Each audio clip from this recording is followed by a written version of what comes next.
할렐루야.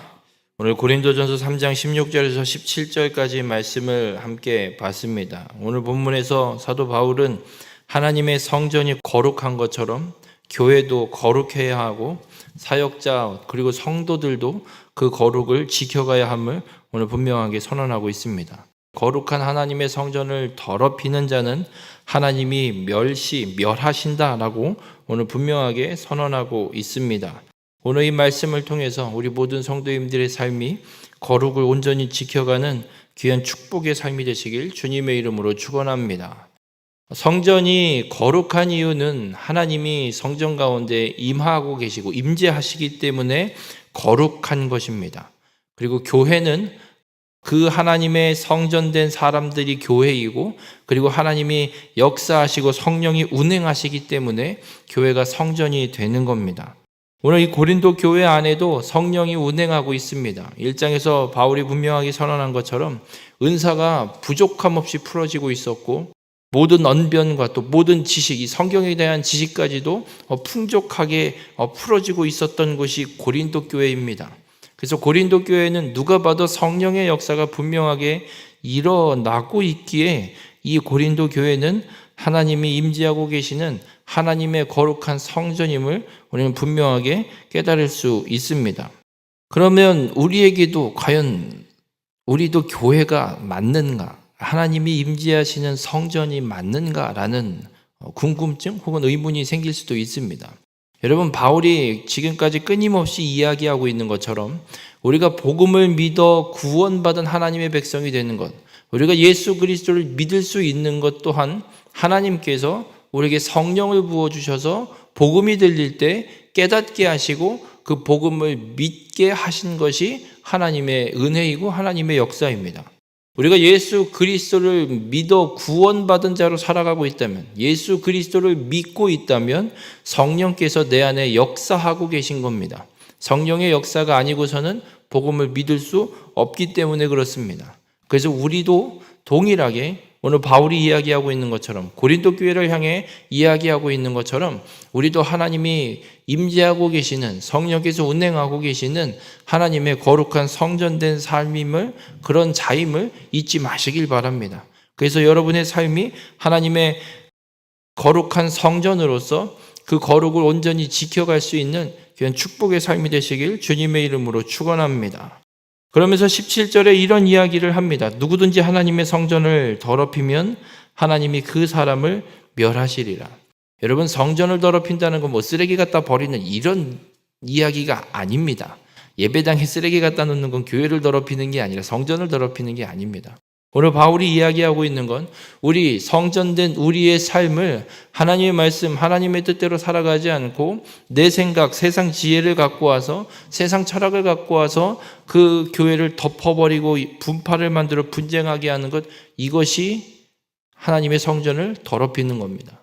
지금 고린도 교회에 바울은 없지만, 바울이 떠나 있지만 고린도 교회에 지금 사역하고 있는 사역자들이 사람들을 파를 만들고 분파를 만들고 서로 분쟁을 하게 하는 세상 지혜를 갖고 와서 지금 교회를 완전히 분쟁터로 만들어 놓고 있는 것, 이것이 바로 성전을 더럽히는 것임을 말씀하고 있습니다. 그럼 이렇게 성전을 더럽히는 자, 어떤 결과가 다가오게 되냐면 하나님이 그 사람을 멸하십니다. 여러분, 이게 어떤 의미냐면 레위기 성경에 보면 아론의 아들 나답과 아비후가 아버지 아론을 이어서 제사장 직분을 감당하게 되는데 하나님께서 명령하신 불로만 성전에 분향을 하고 불을 사용해야 합니다. 나답과 아비후가 다른 불을 갖고 와서 하나님 앞에 와서 분향을 하고 성전에서 그 제사장 직분을 감당했습니다. 다른 불로 하나님 앞에 분향했을 때 그 분향한 불에서 불이 나와서 이 나답과 아비후를 그 자리에서 삼켜서 결국은 죽임을 당하는 걸 보게 됩니다. 여러분, 우리가 하나님의 성전을 더럽히는 것, 하나님께서 말씀하신 것을 사용하지 않는 것, 하나님의 말씀대로 하지 않는 것이 바로 하나님의 성전을 더럽히는 겁니다. 하나님이 분명히 명령하시고 규정한 일들이 있는데 그 일대로 그대로 하지 않는 것, 이것이 곧 성전을 더럽히는 것이고 하나님은 그들을 그 자리에서 멸하시는 걸 보게 됩니다.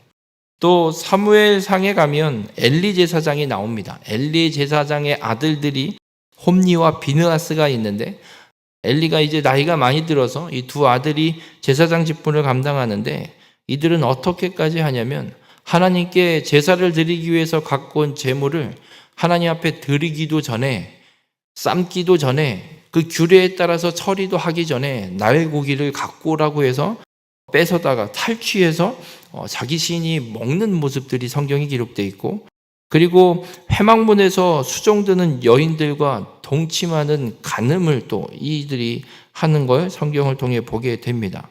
거기다 어떻게까지 하냐면 블레셋과 이스라엘의 전쟁의 위기가 닥쳐오니까 전쟁의 승리를 한번 해보려고 왕과 군사들이 하나님에게를 이 전쟁터를 갖고 오면 우리가 이길 수 있지 않겠느냐 그 이야기를 했을 때 이 두 아들 홈니와 비느하스가 하나님의 궤를 이 전쟁터에 갖고 왔다가 뺏겨버리는 일들까지 펼쳐집니다. 결국에는 이 홈니와 비느하스도 하나님 앞에 죽임을 당하는 사건들을 보게 됩니다. 우리 모든 성도님들 그렇습니다. 우리가 하나님의 성전을 더럽히는 것은 하나님이 말씀하신 분명한 말씀이 있는데 그 말씀을 거역하고 그 말씀대로 행하지 않는 것이 곧 성전을 더럽히는 겁니다. 말씀을 거역하고 말씀대로 행하지 않는 건 곧 죄와도 연결이 됩니다. 우리가 하나님을 믿어 예수 그리스도를 믿어 구원받은 하나님의 백성으로 살아간다면 우리는 성전인 나 자신을 하나님의 말씀대로 행하는 삶으로 온전히 지켜가야 됩니다. 여러분 거룩을 지킨다라는 건 하나님이 말씀하신 이 말씀을 지켜 행하는 것, 그 말씀대로 살아가는 것이 하나님의 말씀대로 거룩을 지켜가는 겁니다. 지금 고린도 교회는 복음으로 바울이 털을 닦아서 세워놨는데 교회의 털을 닦아놨는데 하나님의 말씀으로 잘 쌓아가야 세워가야 되는데 그렇지 못하고 하나님의 말씀이 아닌 세상 지혜로 교회를 세워가다 보니 지금 문제가 생겼고 분파가 생겼고 분쟁을 하고 있고 서로 시기하고 있는 성전이 더럽혀지는 결과를 갖고 오고 있기에 바울은 지금 이야기를 하고 있습니다. 그렇습니다. 여러분 교회는 하나님의 말씀이 왕 노릇해야 됩니다. 하나님이 왕이셔야 합니다. 다른 어떤 것이 왕이 되어서는 안 됩니다. 그 누구 어떤 사람도 교회의 왕이 될 수 없습니다. 오직 하나님만이 왕이시고 하나님의 말씀만이 그 교회의 기준이 되고 그 말씀대로 모든 일들이 이루어지는 것, 이것이 거룩을 지키는 하나님의 성전된 삶입니다. 마치 노아의 방주에 역청을 안팎으로 발라서 물이 들어오지 않도록 그 방수의 작업을 철저하게 했던 것처럼 교회는 하나님의 말씀으로 세상의 물결이, 세상의 지혜가, 세상의 어떤 흐름이 교회를 덮이지 못하도록, 파고들지 못하도록 하나님의 말씀으로 온전히 막아야 하는 것, 이것이 거룩을 지켜가는 겁니다. 우리 모든 성도님들, 세상의 물결이 휩쓸려서 성전을 더럽히고 멸망을 당하는 자가 되지 마시길 바랍니다. 오직 하나님의 말씀으로 거룩을 지키고 하나님의 말씀으로 교회를 온전히 세워가는, 여러분의 삶을 하나님의 말씀으로 온전히 세워가는 귀한 축복의 삶이 되시길 주님의 이름으로 축원합니다.